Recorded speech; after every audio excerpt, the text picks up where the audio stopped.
اللهم صل وسلم واكرم وانعم على نبيك وحبيبك ورسولك محمد رسول الله. اللهم اغفر له وارحمه وعافه واعف عنه واكرم نزله ووسع مدخله واغسله اللهم بالماء والثلج والبرد ونقه اللهم من الذنوب والخطايا كما ينقى الثوب الابيض من الدنس وجازه اللهم بالحسنات احسانا وبالسيئات عفوا وغفرانا. اللهم ارحمنا برحمتك اذا صرنا الى ما صار اليه.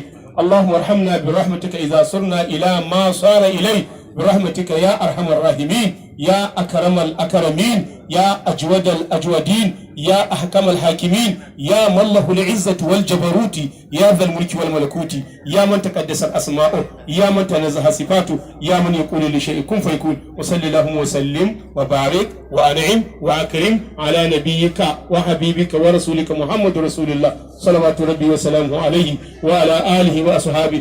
سبحان ربك رب العزة عما يصفون وسلام على المرسلين والحمد لله رب العالمين.